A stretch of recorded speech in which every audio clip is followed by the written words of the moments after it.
अस्सलामुअलैकुम friends, welcome to my channel English literature.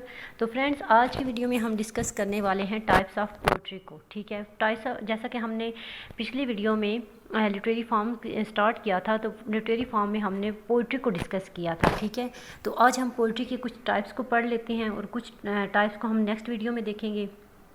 तो चलिए स्टार्ट करते हैं आज की वीडियो। फर्स्ट हमारे पास टाइप है पोइट्री की, the lyric.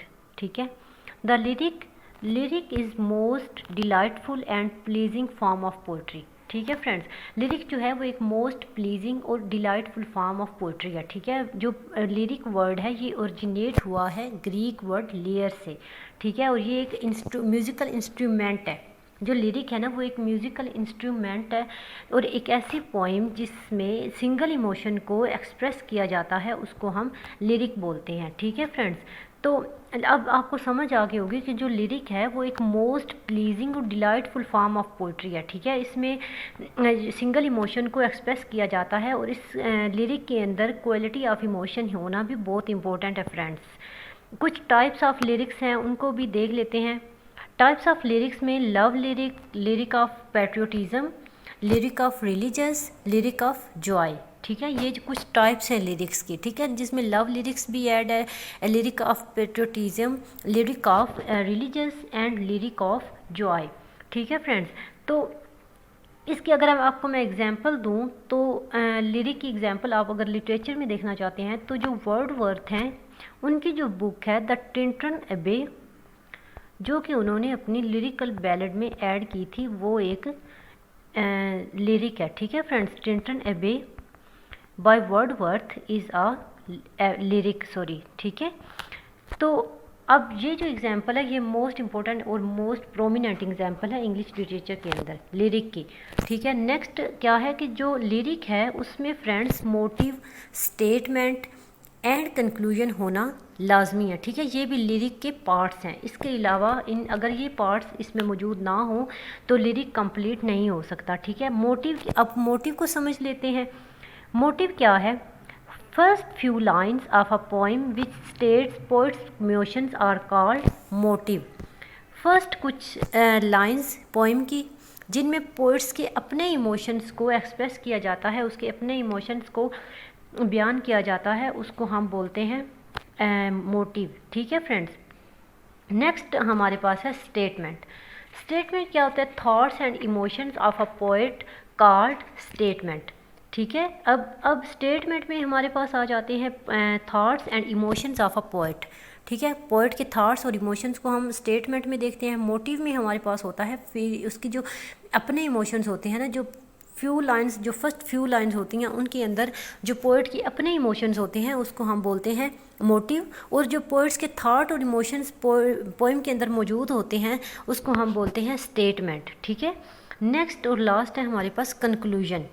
Conclusion present resolution at the end. ठीक है, जो कंक्लूजन है ना वो एंड पे रेजोल्यूशन को बताता है या प्रेजेंट करता है। ठीक है फ्रेंड्स, उम्मीद करती हूँ आपको लिरिक समझ में आ गया होगा। ठीक है, लिरिक एक शॉर्ट और म्यूज़िकल पोइम होती है फ्रेंड्स, और ये जो पोइम लिरिक होती है ना पोइम, उसमें सब्जेक्टिव लिखा जाता है। ठीक है, सब्जेक्टिव होती है और ये पर्सनल पोइम्स इसमें लिखी जाती हैं। ठीक है, जैसा कि ऊपर हमने पढ़ा कि इसमें फीलिंग्स जो पोइट की अपनी होती हैं उनको बयान किया जाता है और ये एक पर्सनल पोइम होती है। ठीक है, पर्सनल या इनर फीलिंग्स पे बेस की ये पोइम होती है। ठीक है फ्रेंड्स, तो नेक्स्ट टाइप ऑफ पोइट्री है हमारे पास द ओड। द ओड क्या है? The ode is a rhymed lyric. ठीक है, ये भी एक लिरिक की फॉर्म है लेकिन ये राइम्ड लिरिक होती है। ठीक है, एक ओड जो है वो बिगिन होती है या स्टार्ट होती है एक एड्रेस से। ठीक है, जिसमें हम जो पोइट होता है वो एड्रेस करता है किसी शख्स को या किसी चीज़ को, यानी कि किसी शख्स को या किसी चीज़ को मुखातिब करके ओड लिखी जाती है। ठीक है, और ओड जो है ये ओरिजिनेट हुई थी ग्रीक से। ठीक है, यूनान से इसको ओरिजिनेट किया गया था। कुछ टाइप्स हैं ओड्स की, उनको भी डिस्कस कर लेते हैं।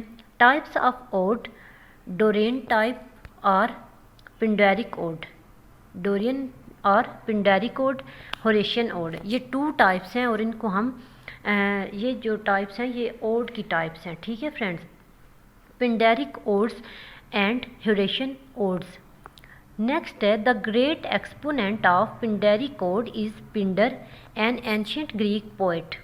ये जो ओड है ना पिंडरी कोड, इसके जो एक्सपोनेंट हैं वो हैं पिंडर, जो कि एक एंशियंट ग्रीक पोइट है। ठीक है friends, ancient Greek poet Pindar जो है वो एक्सपोनेंट हैं पिंडरिक ओड के।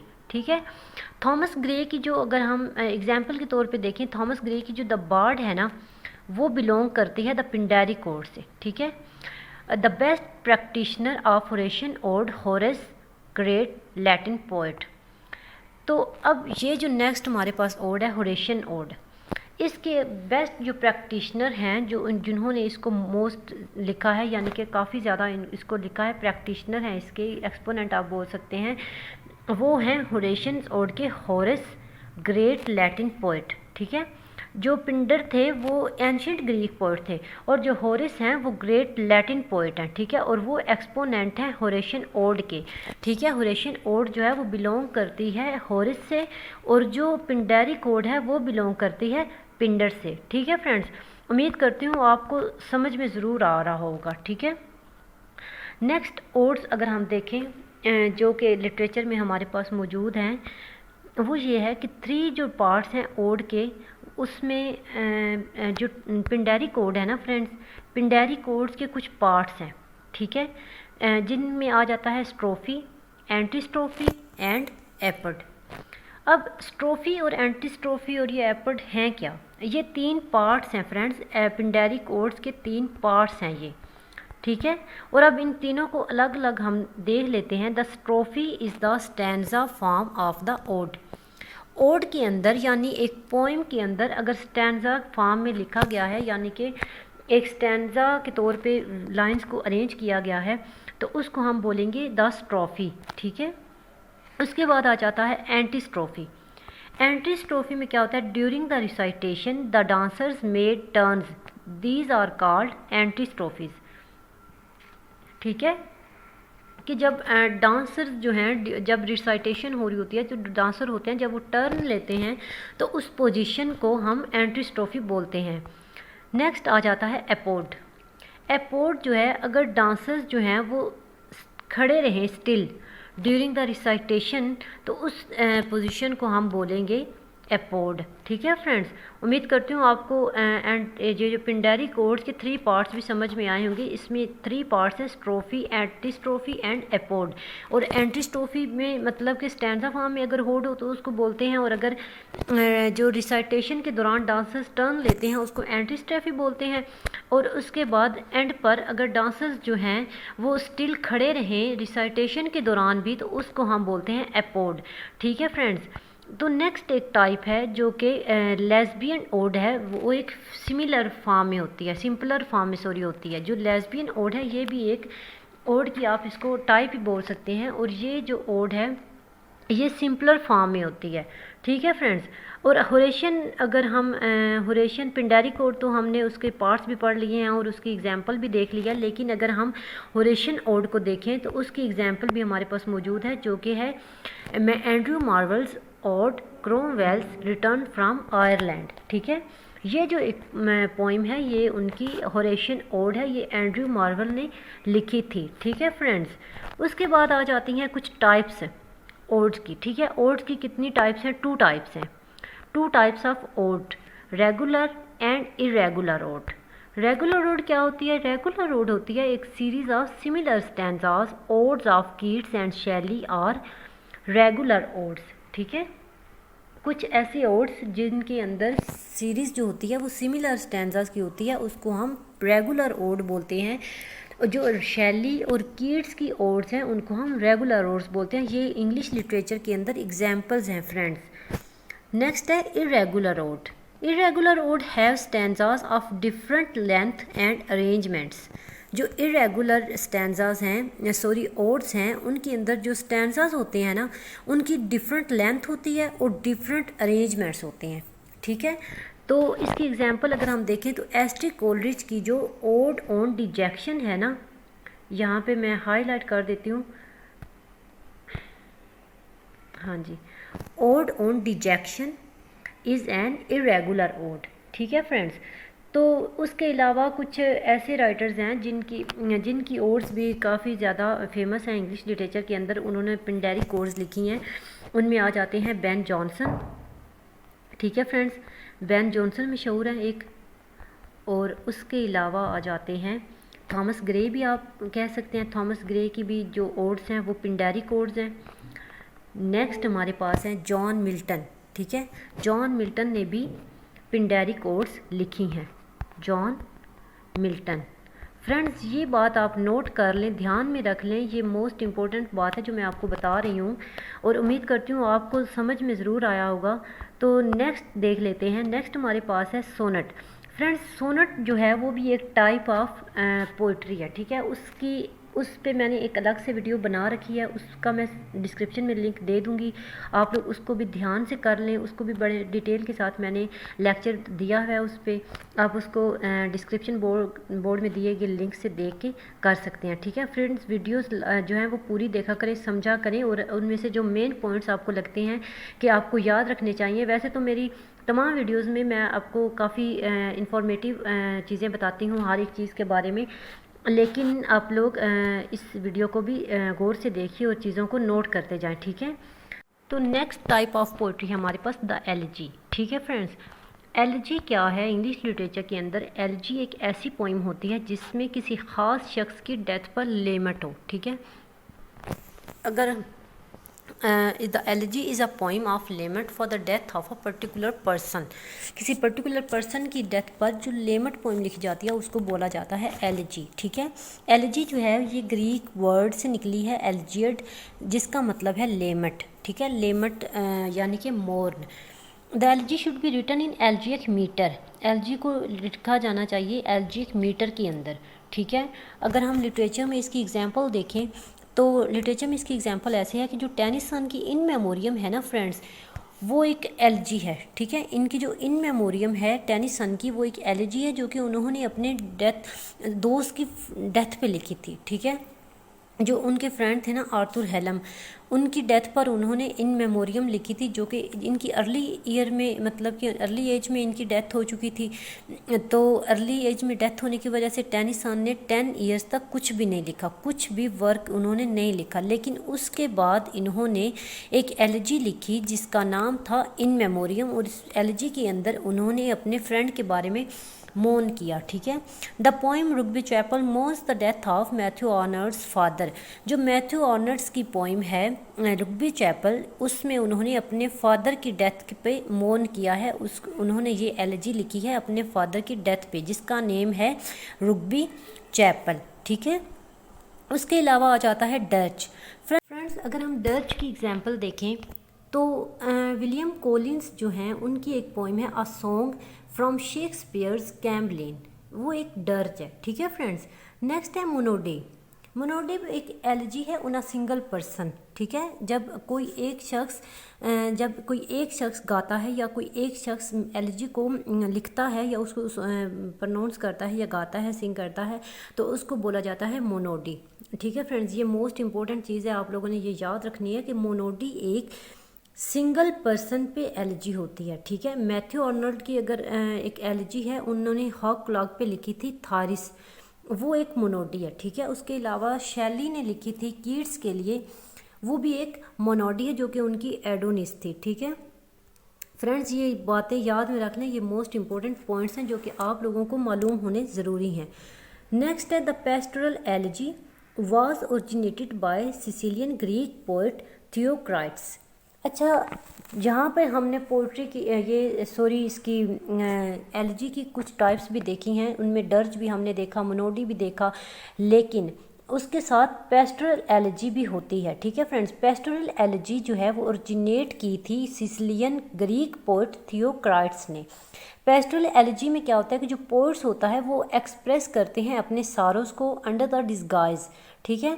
वो एक डिस्गाइज में रह के अपने सारोस को एक्सप्रेस करते हैं of shepherd mourning for his companion, ठीक है।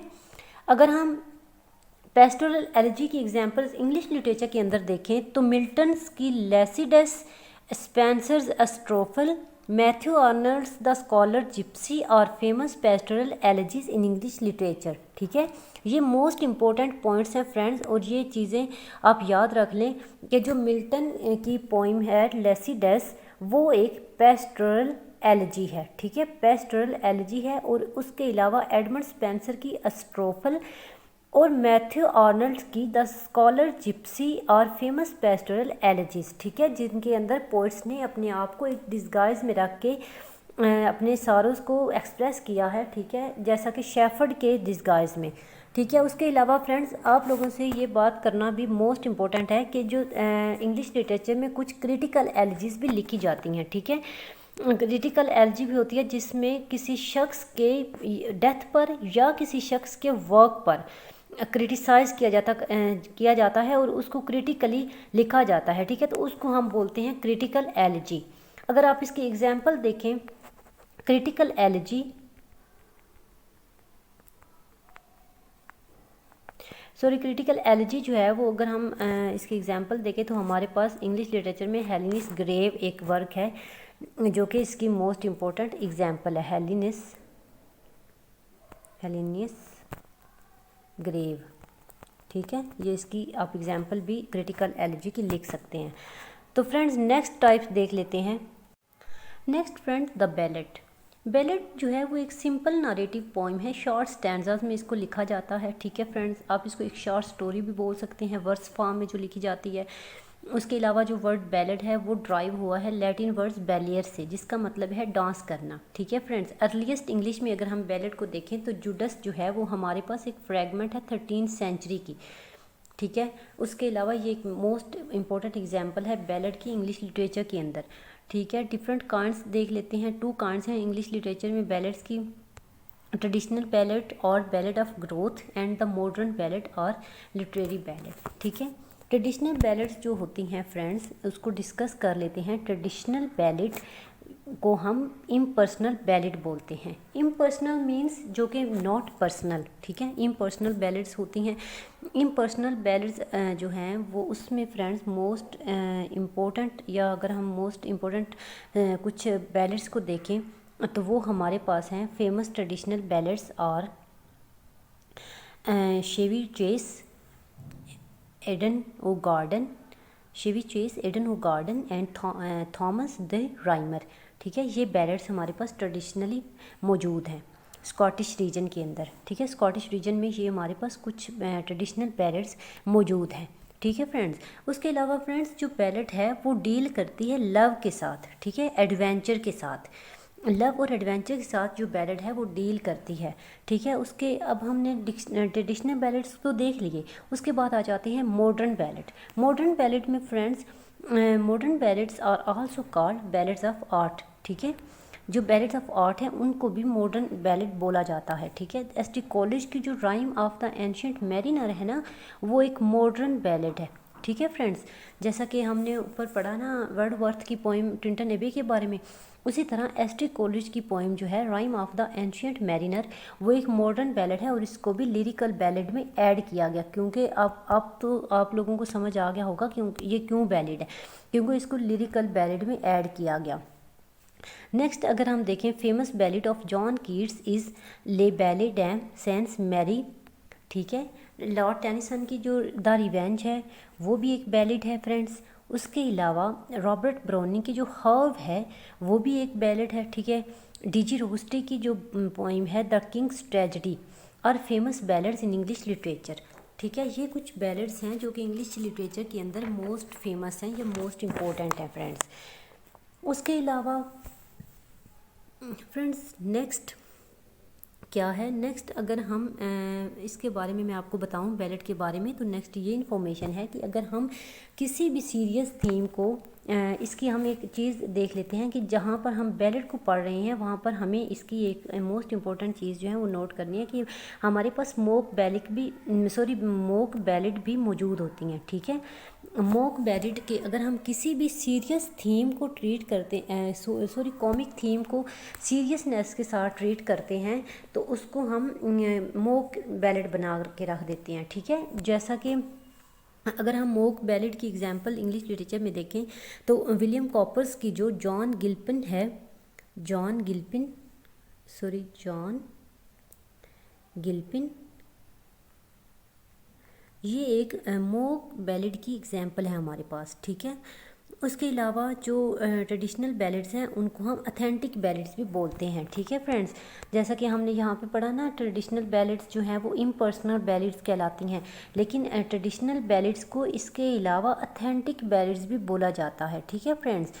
तो यही उम्मीद करती हूँ आपको बैलेड भी समझ में आ गई होगी। तो नेक्स्ट टाइप की तरफ चलते हैं। तो friends next type of poetry है हमारे पास द आइडल, ठीक है। आइडल क्या है? आइडल एक फ्रेंड्स पहले मैं आपको समझा दूँ कि आइडल एक देहाती ज़िंदगी के बारे में होती है, ठीक है। एक दही ज़िंदगी के बारे में कुछ सीन्स जो होते हैं वो दिखाए जाते हैं इसमें। तो आइडल जो है वो ओरिजिनेट की गई ग्रीक वर्ड से, ठीक है। ग्रीक से इसको ओरिजिनेट किया गया और इसका मतलब है अ लिटल पिक्चर, ठीक है। अ लिटल पिक्चर जो है वो आइडल का मतलब है। The two important characteristics of the idyll are relative brevity and pictorial effects, ठीक है। Pictorial effects and relative brevity. Friends इसकी अगर एग्जांपल देखें हम इंग्लिश लिटरेचर के अंदर, तो मार्लो की जो passionate shepherd said to his love is earliest idyll in English literature. Marlowe's की जो passionate shepherd to his love है ना, वो एक मोस्ट इम्पोर्टेंट आइडल है इंग्लिश लिटरेचर के अंदर। उसके अलावा विलियम वर्डवर्थ की लाइन्स रिटन इन मार्च, ये भी एक ब्यूटीफुल आइडल है जो कि डिपिक्ट करती है एक स्प्रिंग सीज़न को या एक स्प्रिंग सीन को इंग्लैंड के अंदर, ठीक है फ्रेंड्स। उसके अलावा इसकी एग्जाम्पल है Robert Browning wrote a series of dramatic idyll. जो रॉबर्ट ब्राउनिंग है फ्रेंड्स, इन्होंने भी काफ़ी ज़्यादा आइडल्स लिखी और उसके अलावा मार्लो ने और विलियम वर्डवर्थ ने भी आइडल लिखी थी, ठीक है फ्रेंड्स। उसके अलावा इसकी जो मेन चीज़ है ये ओरिजिनेट की थी क्लासिकल पोइट्स ने, ठीक है, जिनका नाम था थियोक्राइट्स एंड वर्जिल। फ्रेंड्स ये आप नोट कर लें, जो आइडल टर्म है ये टाइप एक ओरिजिनेट की गई थी क्लासिकल पोइट्स के थ्रू, ठीक है, जिनका नाम था थियोक्राइट्स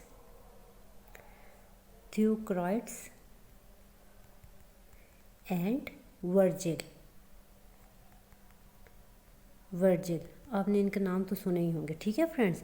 तो इन्होंने ये ओरिजिनेट की थी, ठीक है फ्रेंड्स। तो friends next type of poetry है द एपिक, ठीक है। एपिक एक इम्पर्सनल पोइट्री होती है, ठीक है। इसको हम हीरोइक पोइम भी बोल सकते हैं, ठीक है फ्रेंड्स। अगर हम इसको एपिक नहीं बोलते ना तो हम इसको हीरोइक पोइम भी बोल सकते हैं। एपिक जो है वो एक लॉन्ग नरेटिव पोइम होती है फ्रेंड्स, जिसमें एक ग्रेट और सीरियस सब्जेक्ट को बयान किया जाता है, नरेट किया जाता है एलिवेटेड स्टाइल में, ठीक है। एपिक जो होती है उसमें जो हमारे पास सेमी डिवाइन फिगर होता है, उसके जो एक्शंस होते हैं वो डिपेंड करते हैं ट्राइब्स की फेट पे और या ह्यूमन रेस पे, ठीक है फ्रेंड्स। इंग्लिश लिटरेचर में अगर हम एपिक की एग्जांपल देखें तो हमारे पास ओल्ड एपिक है ब्यूवुल्फ, ठीक है। ब्यूवुल्फ जो है वो इंग्लिश लिटरेचर के अंदर हमारे पास एपिक की मोस्ट इम्पोर्टेंट एंड ग्रैंड्स जो है वो एग्जाम्पल है, ठीक है। होमर्स की जो इलियाड एंड ओडेसी है ना, वो भी ट्रेडिशनल एपिक्स हैं, ठीक है friends. There are 3 kinds of epics, primitive epic और epic of growth, traditional epic और epic and epic of art और द लिटरेरी एपिक, ठीक है फ्रेंड्स। तो नेक्स्ट हमारे पास है जो अर्लीस्ट लिटरेरी एपिक है ना, फर्स्ट पे हमने देखा ओल्डेस्ट जो एपिक है इंग्लिश लिटरेचर के अंदर वो है ब्यूवुल्फ। लेकिन हम अर्लीस्ट अगर हम देखें, अर्लीस्ट जो है सबसे अर्लीस्ट जो एपिक लिखी थी वो थी वर्जिल की आयनीड, ठीक है। वर्जिल की आयनीड जो है वो एक मोस्ट अर्लीस्ट लिटरेरी एपिक है, ठीक है। उसके अलावा इसकी एपिक की सुप्रीम एग्जाम्पल अगर हम लिटरेचर में देखें तो वो है मिल्टन्स पैराडाइज लॉस्ट, ठीक है। फ्रेंड्स जो मिल्टन्स पैराडाइज लॉस्ट है ना, उसकी अगर हम डीपली इसको देखें तो ये 12 बुक्स पे बेस्ड है, ठीक है। क्योंकि ये जो एपिक होती है ये यूजुअली 12 बुक्स पे बेस्ड होती है, ठीक है। इसमें 12 बुक्स होती हैं। जैसा कि अगर हम देखें इंग्लिश लिटरेचर में पैराडाइज लॉस्ट जो कि मिल्टन ने लिखी थी, जॉन मिल्टन ने लिखी थी, वो बुक भी टोटल 12 बुक्स पे बेस्ड थी।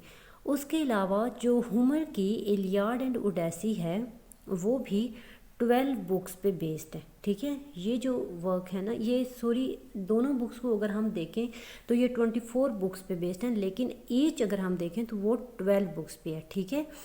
नेक्स्ट हमारे पास है, तो ये फ्रेंड्स आप लोगों को याद रखना बहुत ज़रूरी है कि जो एपिक होती है वो यूजुअली वो जो है वो 12 बुक्स पे बेस्ड होती है, ठीक है। और इसकी जो नरेशन है वो स्टार्ट होती है इन्वोकेशन से, ठीक है।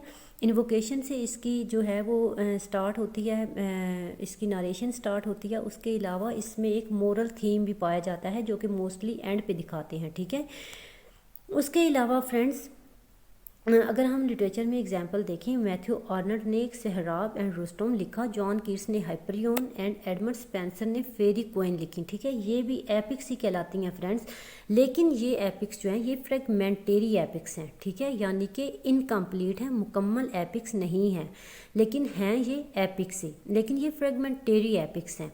उसके अलावा इसमें जो एक्शंस होते हैं एपिक के अंदर, उनको सुपर नेचुरल मशीनरी जो है वो कंट्रोल करती है, ठीक है। सुपर नेचुरल एजेंट्स इसमें यूज़ किए जाते हैं। उसके अलावा इसमें एक मोरल दिया जाता है एंड पे। उसके अलावा इसकी जो नरेशन होती है वो इन्वोकेशन से स्टार्ट होती है, टू म्यूज़ और गाइडिंग स्पिरिट्स, ठीक है। उसके अलावा एपिक जो है वो यूजली 12 बुक्स में होती है, ये हमने पहले डिस्कस कर लिया है। नेक्स्ट है the epic employees certain conventional epic poetic devices है, ठीक है। फ्रेंड्स ये एक बात आप लोगों को जानना ज़रूरी है कि जो एपिक है उसमें certain conventional poetic devices use की जाती हैं, ठीक है। उसमें फर्स्ट पे है हमारे पास होमेरिक एपिथेट, सेकंड है होमेरिक सिमिली। तो फ्रेंड्स ये जो कन्वेंशंस हैं ये हम डिटेल में देख लेते हैं। जो होमेरिक एपिथेट है ना, उसमें ये एक ऐसी टर्म है जो कि रिपीटेडली यूज़ होती है, अप्लाई की जाती है एक पर्टिकुलर पर्सन के लिए, ठीक है। एपिक के अंदर एक होमेरिक जो एपिथेट है वो एक टर्म होती है जो कि एक ख़ास शख्स के लिए रिपीटेडली यूज़ होती है। उसके अलावा आ जाती है होमेरिक सिमिली। होमेरिक सिमिली क्या है, जैसा कि आप लोगों को सिमिली का कॉन्सेप्ट तो पता होगा कि सिमिली जो है वो एक कंपैरिजन को कहते हैं, ठीक है। Comparison between as and like, मतलब कि एज और लाइक के वर्ड्स यूज़ करके हम जो कंपैरिजन करते हैं उसको हम सिमिली बोलते हैं। तो सिमिली जो है वो एक कंपैरिजन है बिटवीन टू सिमिलर ऑब्जेक्ट्स, ठीक है, developed into a word picture designed to capture the reader's imagination, ठीक है। होमेरिक सिमिलीज का मतलब है कि एक comparison between two similar objects developed into a word picture designed to capture the reader's imagination. Reader की इमेजिनेशन को capture करने के लिए जो कंपैरिजन यूज़ किया जाता है वर्ड्स के पिक्चर के अंदर, उसको हम क्या बोलते हैं, होमेरिक सिमिली बोलते हैं, ठीक है फ्रेंड्स। तो फ्रेंड्स जो अरिस्टोटल है ना, उन्होंने इसको एपिक को एक सेकंड ट्रेजेडी बोला है, ठीक है। ये अरिस्टोटल कहते हैं कि ये जो है ओनली सेकंड टू ट्रेजेडी है, ओनली सेकंड टू ट्रेजेडी, ठीक है। तो ये भी मोस्ट इम्पोर्टेंट चीज़ है, पॉइंट है नोट करने के लिए। फ्रेंड्स उम्मीद करती हूँ आपको आज की वीडियो समझ में आई होगी। तो फ्रेंड्स इस पार्ट के कुछ हमारे पास टाइप्स जो हैं वो रिमेनिंग हैं, उसको मैं नेक्स्ट वीडियो में इंशाल्लाह कवर करने की कोशिश करूँगी। तो फ्रेंड्स ये वीडियो काफ़ी पहले ही लंबी हो गई है, तो हम नेक्स्ट वीडियो में इसके कुछ रिमेनिंग पार्ट्स जो हैं, रिमेनिंग टाइप्स जो हैं वो पोइट्री की, उसको हम डिस्कस करेंगे डिटेल के साथ। तो फ्रेंड्स अगर आप लोगों ने मेरे चैनल को सब्सक्राइब नहीं किया तो मेरे चैनल को प्लीज़ सब्सक्राइब कर दें और जो बेल आइकन है उसको दबा दें ताकि मेरी आने वाली हर वीडियो आप तक पहुंच सके। फिर मिलेंगे नेक्स्ट वीडियो में। अल्लाह हाफिज़।